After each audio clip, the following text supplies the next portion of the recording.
Suspense. And the producer of radio's outstanding theater of thrills, the master of mystery and adventure, William N. Robeson. Among other characteristics which separate Homo sapiens from the rest of the animal kingdom is the driving dream of the easy buck. We follow it on the racetracks, at Las Vegas, in the bingo games at church socials. And if these fail us, there's always buried treasure. They say the beaches from the Florida Keys to the New England Capes are loaded with the loot the pirates parked and forgot to claim.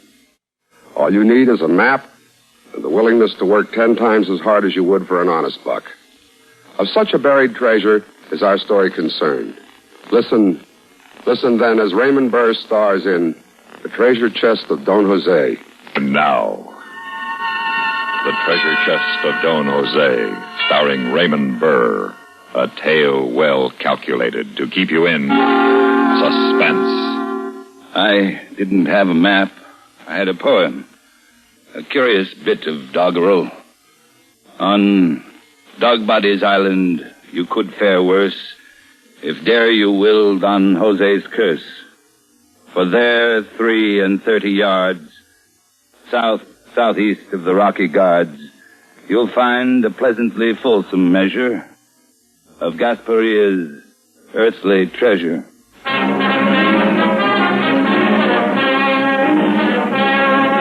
You should know that I endured a certain local notoriety since I was the great-great-grandson of Don Jose Gasparia, one of the last and one of the fiercest of the pirates of the Spanish Main. This was of much less interest and concern to me than it was to my friends and acquaintances among the Florida Keys. Neither my father nor his father before him had ever profited by a single doubloon from the legendary treasure of our pirate forebear. But then, they lacked the clue, which I found one day behind the fireplace bricks of my great-grandfather's house. There could be no question about it. That cryptic verse was as good as a treasure map. It would lead me straight to the hidden gold of my ancestor. At first, I must locate Dogbody's Island. 2 days spent among the old charts in the public library in Key West, and I had it. Dogbody's Island was a tiny sand spit near the tip of Cape Cod, more than 1,000 miles north. 2 days later, I was standing on a cold, windy Massachusetts beach, talking to a local real estate agent. No, sir. Ain't heard this called Dogbody Island since I was knee-high to a grasshopper. Where'd you hear it called Dogbody Island? I really don't know. Some friend of mine down in Florida, maybe. Well, it's called Sprague's Spit now. Ever since old Captain Sprague bought her up back in 03. Well, here's a house just above that point of rocks. Just a summer cottage. Too dang uncomfortable this time of year. It looks all right to me. I can find you something heap sight better in town. Got a nice little house just back of the gas station. No, I like it out here. I like to be alone. Yeah, you'll be that all right. Ain't a neighbor in more than a mile and a half. That suits me fine. Well, then let's get back into my office in town where it's warm, and I'll oblige you for a month's rent in advance and give you the keys. Oh, by the way, that point of rocks, is that the only one on the island? I mean, Spit? Yeah. Pirate's Point, folks call it hereabouts. Fella says the Buccaneers used to put in here for water in the old days. Me, I don't put much stock in them stories myself. You sure you want to rent this place? It's just what I'm looking for. Well, it takes all kinds, I always say. The cottage was quiet, secluded, and yet within view of that rocky point, which must be the same one Don Jose's poem called The Rocky Guards. I can tell you I scarcely slept that first night. So great was my eagerness to be up in the morning, pace the 33 yards southeast of the Rocky Guards, and begin digging for my treasure. 29, 30, 31. Morning. Good morning. Looks like it's going to be a nice day. Yes, it does. I see you got a shovel. Looks like you're going to do some digging. Oh, yes. Clams. I'm going to dig for clams. No clams in the surf. Oh, there aren't? Nope. Find them on the bayside. Oh, then I'll look over there. Don't dig them with a shovel. Got to use a rake. Oh? Is that so? Yeah. Too late now anyway. Tide's coming in. Another low tide to 5 this afternoon. I didn't know. I'm a stranger here. Yeah, I know. I'm chief of police. Anything wrong? Nope. Town limits come all the way out here, though. All the way to the low tide mark. I thought I'd better come out and warn you. Warn me? About what? You see that patch of sand yonder? Beyond the cranberry bog? Yes? Quicksand. Treacherous. Thank you. Going to stay here long? I don't know. A few weeks, maybe all winter. You a writing fella? No. Painting fella? No. Just taking vacation? Yes, you might call it that. Well, nice to have this talk with you.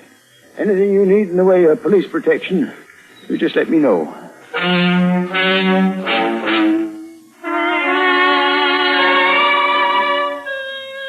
So I waited until an hour after sundown, and then, carrying a lantern, I paced off the 33 yards southeast of the Rocky Guards and set to digging.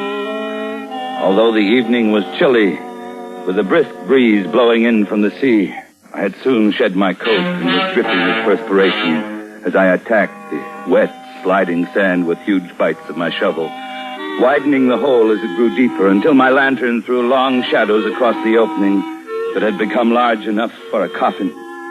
And then my shovel hit something solid, and there it was. I had found it. An iron-bound chest. The treasure chest of Don Jose. And then I heard voices. Terror seized me. Who came now to violate my supreme moment? Who now threatened to deprive me of what was rightfully mine? I turned the lantern and scrambled from the hole. A few yards away, I could see the beam of a flashlight slowly approaching. I hid behind a ledge of rocks, my heart drumming in my ears, my hell breath screaming in my tightened throat, trying to listen, trying to see. That patch of quicksand has got to be around here someplace. Hey! What's the matter? There's a hole here. Nearly fell in. Huh? This will do great. There's even a shovel to fill it up. Ready? 1, 2. Hey! What's they doing? Did they know? At last, it was quiet, and I watched their light as they made their way across the island toward the bay. And then, after a long time, I heard the cough of a motorboat. Then I lit my lantern and went back to my digging. The hole was half filled. Suddenly, my terror turned to rage. What had they done? I began digging savagely. But almost at once, my shovel hit something. Something that was softer than the chest and yielded to the pressure. Seized my lantern, crouched over for a closer examination, and found myself looking into the vacantly staring eyes of a corpse.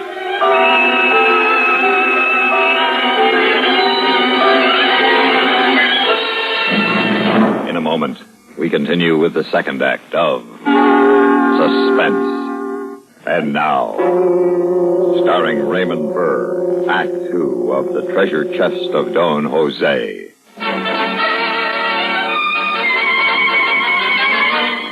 As I looked into the open eyes of the corpse, panic seized me. Surely this was one of Don Jose's men buried with the treasure chest to guard it through eternity. I fled in terror, running blindly across the moor to my little house, tormented by 1,000 fears, 1,000 anxieties.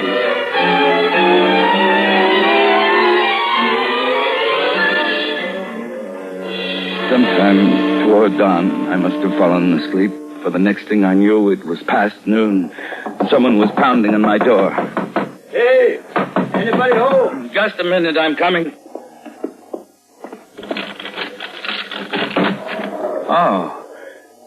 It's you, Chief. Good morning. Afternoon now. What? Sorry, I was sleeping. I had insomnia most of the night. Insomnia, Mean you was awake? Yes. Most of the night, you say? Why, yes. Hear anything peculiar out here? No. What do you mean? Prowlers or such? Why would anyone be prowling out here? Didn't say there was. Asked if you heard anyone. No. No, I didn't. Got to check. This being in the town limit. Why? Anything the matter? Yeah. Kidnapping. Murder, maybe. Murder? Yeah. Ain't you heard it on the radio? I haven't got a radio. Should. Great consolation for a man living alone. Well, what happened? Tell me. Young Harvard fella. Sinful rich. His father paid the ransom, $20,000. But the kidnappers didn't deliver the boy. Got a 3-state alarm out for him. Think they're on the Cape somewheres. Just checking. Well, what makes you think they'd come out here? Don't know. Hunch partly. Partly because somebody borrowed one of Jen Chantry's books last night. Found a bloodstain in the cockpit this morning. Didn't see him, eh? No, I told you I didn't. Yeah. So you did. We'll catch them, of course, if they're on the Cape. Sooner or later, we'll catch them. Ransom money's in small bills, all marked. They'll get hungry sooner or later and spend some. Let me know if you see or hear anything. Yes, of course. I'll be glad to. Yeah. Just checking.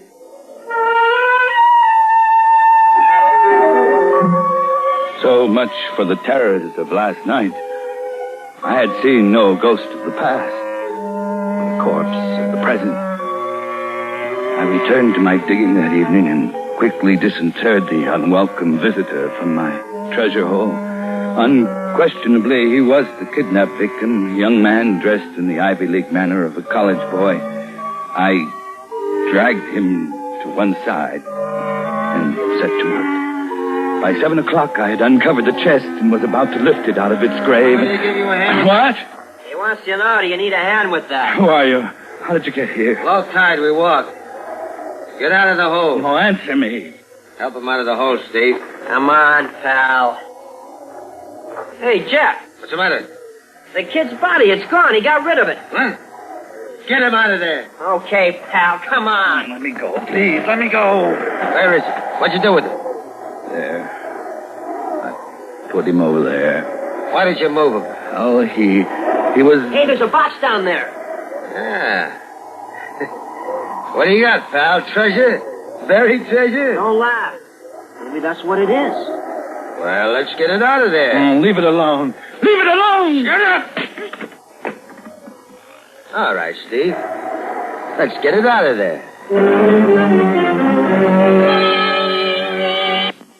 At gunpoint, they forced me to help them carry it toward the house. My treasure. They forced open the chest and emptied one of the canvas sacks, its contents cascading onto the table in a golden stream of doubloons. Ah. What do you know? Gold. It's mine. It belongs to me. It's my inheritance. Yeah, I know, pal. Only you're going to pay a high inheritance tax, 100%. Okay, now, I'll tell you what we're going to do. My friend and me are in a little trouble. And you're going to give us a hand, aren't you, pal? Go away. Leave me alone. That's just what we're going to do. We're leaving. And we're taking that bright, shiny stuff with us. The treasure's mine. But we're going to be fair. We're going to give you $20,000 in nice, up-to-date American money. How do we know? Maybe that junk of yours ain't worth half that much. Oh, your money's marked. It's ransom money. That's beside the point. This dough of yours won't work in a cigarette machine, you know. We're going to have to go to a lot of trouble to cash it. What was that? Window blew open. It's raining like crazy outside. We better get started, then. No, I won't let you. Take it easy, pal. You got no complaints. You're 20 grand ahead of the game. Come on. We got to get out of here. Grab one under that chest. You forgetting something? What? That sack full on the table. Oh, yeah. Here, pal. Here's one for you. As a souvenir. Come on, Jeff. Yeah, so long. My treasure. My treasure. How long I lay sobbing, bereft of my treasure, I do not know. But finally, I became aware that the thin frame cottage was creaking and shaking from the relentless wind. The sound of the storm had a familiar tone. A tone I'd heard many times before in the Florida Keys, and I realized that this was no ordinary storm. This was a hurricane. Outside, the waves were piling up, coming closer and closer to the cottage. Over my head, there was an ominous sound, crunching and ripping. The roof would blow loose any moment. I threw myself against the kitchen door and, crouching low, ran away from the sea.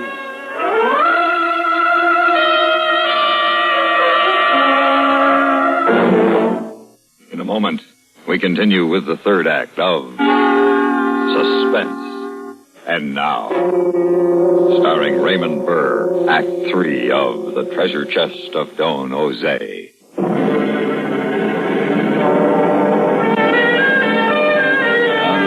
Behind the shelter of a high dune, I stumbled and fell, spread-eagled on the sand. And suddenly the wind stopped, the rain stopped, and there was the calm of death. It was the center of the hurricane, the eye, the moment of respite before the final fury of the storm. And I remembered the curse of Don Jose and wished aloud for its fulfillment. And there was no sound but the booming of the furious surf. And then there seemed to be a distant human cry. And I looked toward the rocky guards. Far in the distance, in the instant of a lightning flash, I could see the tiny, struggling figures of my tormentors, and then a giant wave crashed down on them. And when the next flash illuminated the scene, the spit disappeared in boiling angry water, and the wet heavens descended again, hurled upon me by the tail of the hurricane.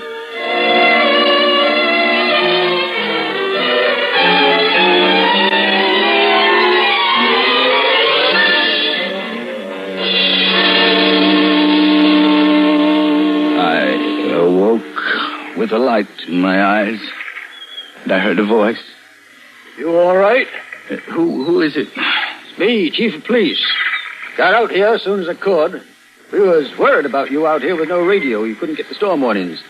Come up so fast, wasn't time to get you off. Thanks. That's very kind of you. Lucky you got out of the house. Why? Take there no more. Ocean come plumb through, carried the house right into the bay. Made 2 islands out for Sprague Spit. Storms play funny tricks. That kidnapping I told you about? Yes? What about it? Found 3 bodies out near those rocks. The kidnappers and their victim. What do you know about that? Nothing. Nothing at all. You don't believe my story? But look. Here is the gold doubloon from the treasure chest of Don Jose. Yes, it still exists. Only now, there is no map, no clue. But I can tell you this. In the rocky surf, near the 2 islands which were once Sprague's Pit, if you will dare the curse of Don Jose, you can find his treasure chest.